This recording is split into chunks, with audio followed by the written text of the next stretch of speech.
नमस्कार दोस्तों, आज का कहानी है माँ बिन मैका। भाई के बहुत जिद करने पर गरिमा बच्चों के साथ अपने मायके रवाना हो ली।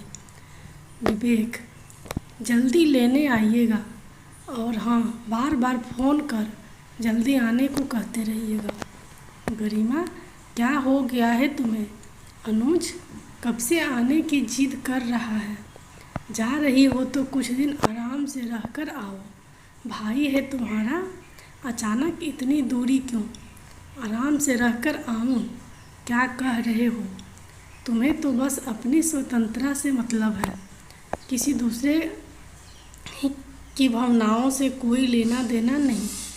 कह दिया ना, 2-4 दिन बाद वापस आने की जिद करना, बस यहीं एक कहना मान लो। रात की ट्रेन में विवेक ने गरिमा व बच्चों को बैठा दिया। ट्रेन अगले दिन सुबह हैदराबाद पहुंचने वाली थी। न जाने कितने विचार गरिमा के मन को बेचैन किए हुए थे। जल्दी सोने से सुबह जल्दी होगी, इस विचार से बच्चे सो चुके थे। ट्रेन के हर झटके से गरिमा हर बार कुछ नया सोचने लगती। तभी विवेक का फ़ोन आया। हाँ जी विवेक, सोई नहीं? नहीं, मेरी याद? हाँ, अब बाकी तो ज़िंदगी में बचा ही क्या है। सुनो, ट्रेन समय पर चल रही है, सुबह जल्दी पहुंच जाओगे। ऐसा करता हूँ, अनुज को फ़ोन कर लेने आने को कह देता हूँ। नहीं नहीं, उसकी कोई ज़रूरत नहीं, मैं कैब बुक करवा खुद पहुंच जाऊंगी। आप सो जाइए, सुबह घर पहुंचकर बात करते हैं। फ़ोन रखा तो मन में कई सवाल जवाब तहलका मचा रहे थे। मन में पूरे समय मायके की यादें थी, माँ की आवाज़ थी। मैंने अनुज को बोला था, ले आ बिटिया को, अकेले बच्चे और सामान लाना मुश्किल होगा। दुष्ट हिला भी नहीं।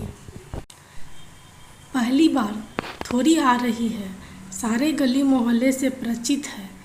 वो तो यहाँ की डॉन थी, अपने आप आ जाएगी। बातें याद कर एक हंसी गरिमा के चेहरे में दौड़ गई। अनुज की शादी के बाद सब कुछ कितना बदल गया था। माँ जब लाने को कहती तो कहता, माँ आ जाएगी ना, सालों से आ रही है। फिर कौन सा बैठने से पहले मुझे फ़ोन कर लेने आने को बोली थी। अरे दुष्ट, क्या कह रहा है?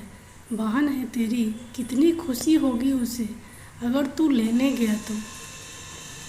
माँ, अब मेरी भी जिम्मेदारियाँ हैं। ये लेने जाना छोड़ना, इन सब के लिए मेरे पास समय नहीं होता। जब एक शहर से दूसरे शहर आ सकती है तो स्टेशन से घर आने में क्या परेशानी? मना कर रहा है। गरिमा कितनी बार बोला, पर लेने आने को तैयार नहीं। कोई बात नहीं माँ, मत कहा करो। अब वो भी बच्चा नहीं है, उसकी भी शादी हो गई है। मेरे जीते जी तो मान जाता, बाद में देखी जाती। जैसा रिश्ता निभाना है निभाते। छोड़ो ना माँ, क्यों बात का बतरंग बनाना। मैं आ जाऊँगी, अपने आप मत कहा करो उसे। ना जाने कितनी बातें उसके मानस पटल पर दौड़ने लगी। जबरन आंख बंद कर नींद से मुलाकात करने की कोशिश अंततः सफल हुई। सुबह अचानक घबरा कर उठी तो देखा सही समय पर नींद खुली है। गाड़ी स्टेशन पर दौड़ रही थी। बाहर झांक देखा तो हैदराबाद लिखा था। बच्चों उठो बेटा, चलो हमें उतरना है, जल्दी करो, नीचे उतर, कैब बुक करवा लेंगे। अलसाई आँखों से बच्चे अपना अपना सामान ले खड़े हो गए। मन में सोचने लगी, अभी तक माँ 10 फ़ोन कर देती थी, पता नहीं घर का माहौल कैसा होगा। जाते ही किससे सामना होगा, वो अपना सामान कौन से कमरे में रखेगी, और भी ना जाने क्या क्या। जैसे ही बच्चों को उतार अटैची बाहर निकालने लगी। अटैची का वज़न कुछ कम सा लगा। ला, ये मुझे दे दे। कुछ और सामान है तो वो ले आ। तू इतनी सुबह क्या ज़रूरत थी? पहले तो कहते कहते भी औरों को उतरने दे, बाकी बातें आराम से बैठकर करना। दोनों स्टेशन को चीरते हुए बिल्कुल मौन चलते रहे। बच्चे मामा से दुनिया भर की बातें करने में लग गए। सामान कार में रख अनुज ने गरिमा के लिए आगे वाली सीट का दरवाज़ा खोल दिया। कैसी है? भाई के पूछते ही एक आंसू टपक पड़ा। मन आया सीने से लग जोर जोर से रो दे। बहुत जल्दी पूछ रहा है कैसी है, लेकिन शायद उम्र की परिपक्वता गर्दन हिला। ठीक हूँ मैं, जवाब दिया। इतनी ठंड में लेने आने की क्या ज़रूरत थी? कल तक माँ लाने की जिद करती थी तो कहता था डॉन है आ जाएगी। अब इतनी चिंता क्यों अपनी डॉन पर? विश्वास नहीं रहा। छोटे मोटे शिकवे शिकायतों में घर आ गया। घुसते ही देखा इन 2 सालों में काफ़ी बदल चुका था। माँ का तुलसी का परिंदा गार्डन के बीचों बीच सुंदर सी पेंटिंग से सजाया गया था। सोच रही थी कितनी बड़ी हो गई हूँ, वरना ऑटो से उतरते ही माँ माँ चिल्लाकर दौड़ी चली जाती थी। नज़र उठा घर की देहली देखी। आज वहाँ कोई रौनक न थी। उस देहली की रौनक तो माँ हुआ करती थी। जैसे ही दरवाज़ा खोला भाभी व बच्चों ने ज़ोर से हल्ला मचाया, वेलकम होम। यकीनन ऐसा स्वागत इससे पहले मायके में कभी नहीं हुआ था। बच्चे भाभी न जाने कितनी पुरानी बातें करते रहे। दी ए लीजिए आपके पसंद की अदरक वाली कड़क चाय। बच्चे भी ननिहाल आ बहुत खुश थे। बातों बातों में समय का पता ही नहीं चला। सारी खुशियाँ थी, कोई कमी नहीं, लेकिन गरिमा का मन बस एक जने को ढूंढ रहा था। माँ की मौजूदगी को, उनके एहसास को। बिन माँ मायका कैसे हो सकता है? जैसे ही अंदर गई, बरामदे में माँ की तस्वीर लगी थी, वहीं खड़ी हो गई। आंसू को काबू में न कर पाई तो भाभी ने कंधे पर हाथ रख कहा, हम हैं न दी, आपका मायका हमेशा पहले जैसा रहेगा। कैसे कहती? तुम उसकी जगह कैसे ले सकती हो जो मेरे चेहरे से मेरे दिल की बात जान लेती थी। आते ही जिसके सीने से लग ससुराल की हो या कोई और परेशानी हो, छू मंतर हो जाती थी। आंसू पोंछ माँ के कमरे में गई। कमरा बिल्कुल वैसा ही रखा था जैसा वो चाहती थी। गरिमा का सामान माँ के कमरे में रखवा दिया गया। देखते ही देखते 4-5 दिन बीत गए। कहाँ बीत गए पता ही नहीं चला।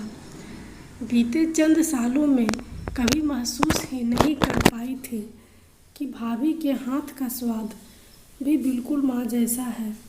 आज उनके खाने के स्वाद में माँ के हाथों का जायका था।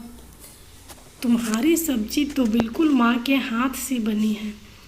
इससे पहले कभी ध्यान ही नहीं दिया।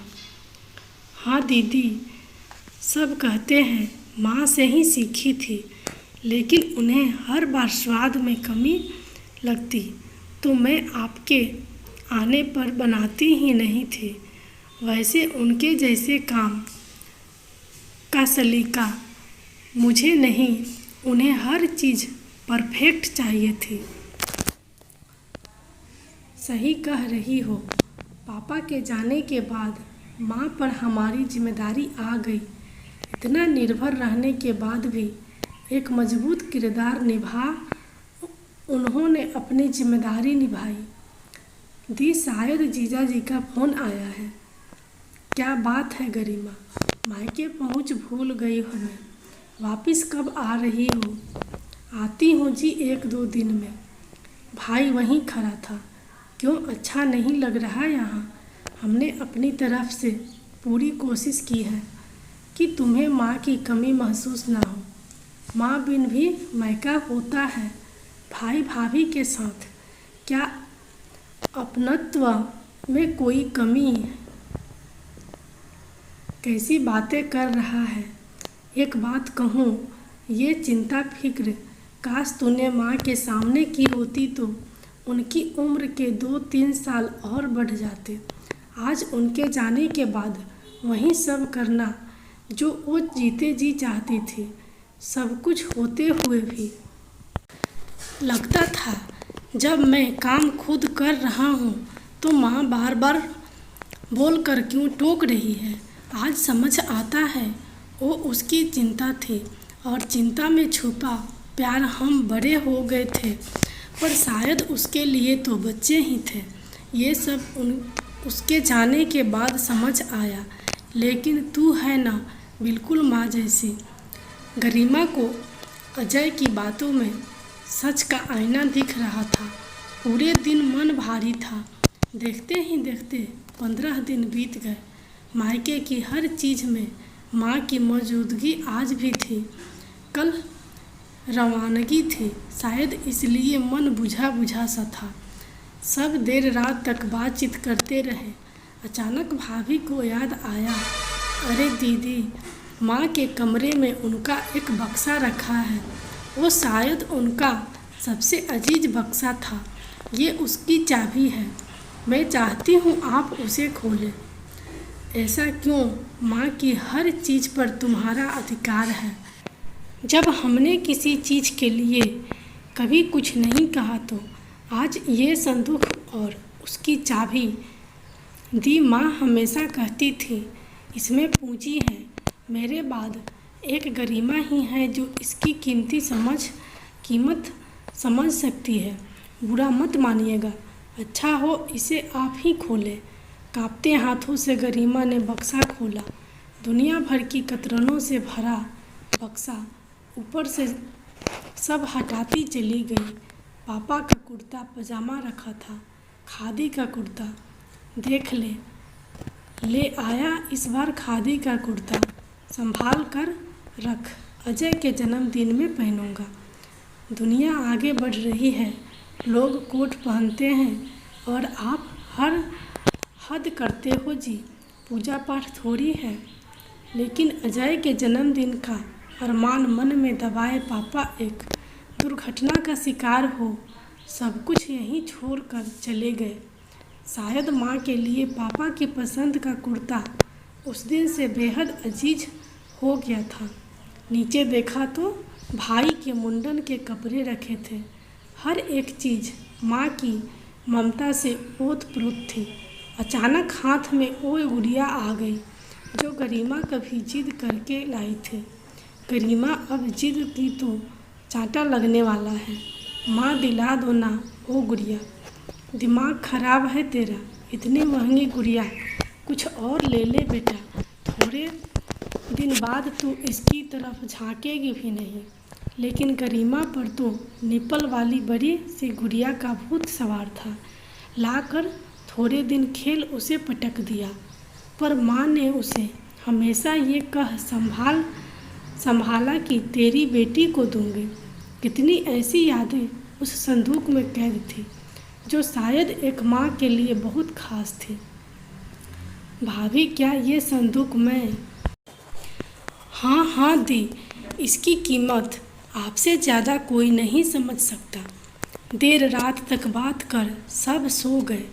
गरिमा मध्यम रोशनी में दीवार पर लगी माँ की तस्वीर को देखती रही।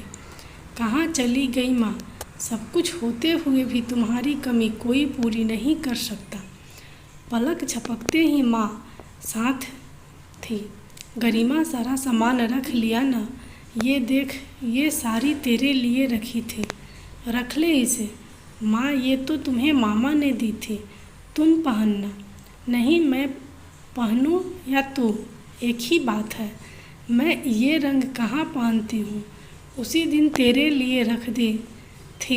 ये ले, ये अचार की शीशी भी रख। माँ, भाभी क्या कहेगी? कोई कुछ नहीं कहेगा। ये मैंने चुपचाप तेरे पसंद की डाल कर रखी थी, रख ले बैग में। सुबह विदाई दी। चुपके से पर्स निकाल एक रुमाल में लगी गांठ खोलने लगी। और कुछ पैसे निकाल बिटिया के हाथ में रख दिए। ये क्यों माँ, इतना कुछ तो दे दिया। मेरा आशीर्वाद है बेटा, अभी पापा होते तो बिना कहे कितना कुछ करते। चल जल्दी कर, कुछ खाए बिना घर से नहीं निकलने दूंगी। ससुराल में ऊंच नीच हो तो बात वहीं दबा देना, खुश रहना। और इतना कह माँ ने प्यार भरी झप्पी दे दी। गरिमा गरिमा सोती रहेगी, ट्रेन का टाइम हो गया है। हाँ माँ कह जैसे ही आँख खोली भाभी सामने खड़ी थी। मन में आया कह दे क्यों उठाया भाभी, माँ के सानिध्य में थी। फटाफट उठ तैयार हुई, भाभी ने नाश्ता करवा विदा किया। भाई भी पीछे खड़ा था। दी आती रहना, जल्दी जल्दी आना। सीने से लग दोनों के आंसू छलक पड़े। कभी पराया मत समझना, तेरे मायके में तेरा सम्मान हमेशा इसी तरह होगा, ये एक भाई का वादा है। मुस्कुरा माँ की फ़ोटो को प्रणाम कर जाने लगी। जा रही हूँ माँ, आज तेरे बगैर मायका क्या होता है ये जान लिया। तुम सिर्फ आँखों से दूर हुई हो, तुम्हारी मौजूदगी तो मायका शब्द में है। घर पहुँच गुमसुम बैठी थी। क्या मैडम, तुम तो 2-4 दिन में आने वाली थी, भाई के मुंह में बंद कर रह गई, खूब भगत कर दी। भाई ने सारे गिले शिकवे लगता है दूर हो गए हैं। तुम तो जाने से पहले घबरा रही थी। कैसा लगा माँ बिन मायका? आंखों में आंसू लिए भरे गले से बोली, माँ बिन मायका नहीं होता। उसकी मनोहार डांट प्यार सब अपने आप में अनूठा होता है।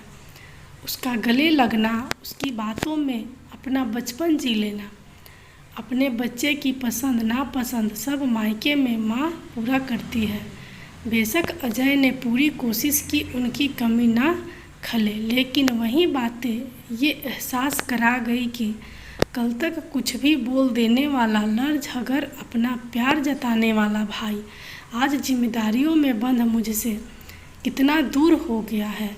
जिन बातों के लिए माँ ताने देती थी फिर भी वो उन्हें पूरा नहीं करता था, आज उन्हीं बातों का ख्याल रख जानती हूँ। वो अपनी जिम्मेदारी निभा रहा था। माँ के जाने से मेरा भाई दूर हो गया, उसकी जगह एक जिम्मेदार पति, पिता और रिश्ता निभाने वाला भाई खड़ा था। आंसू पोंछ बोली, माँ बिन मायका कैसा जी। माँ बिन मायके की कल्पना करने से भी रूह कांपती है। आते आते कह रहा था जल्दी आना, यहीं तो मायके की दूरी का अभ्यास हुआ। पहले मन में जाने की एक उत्सुकता थी। माँ हर घड़ी कहती लाडो कब आ रही है। सच है विवेक, मायके में चाहे कितना ही आपका इंतज़ार हो, पर माँ बिन मायका मायका नहीं होता। भारी मन से उठ चली गई अपनी लाडो को मायके का सुख देने। दोस्तों, अगर आपको यह वीडियो पसंद आई हो तो हमारे चैनल को सब्सक्राइब करें एंड वीडियो को लाइक एंड शेयर ज़रूर करिएगा। धन्यवाद।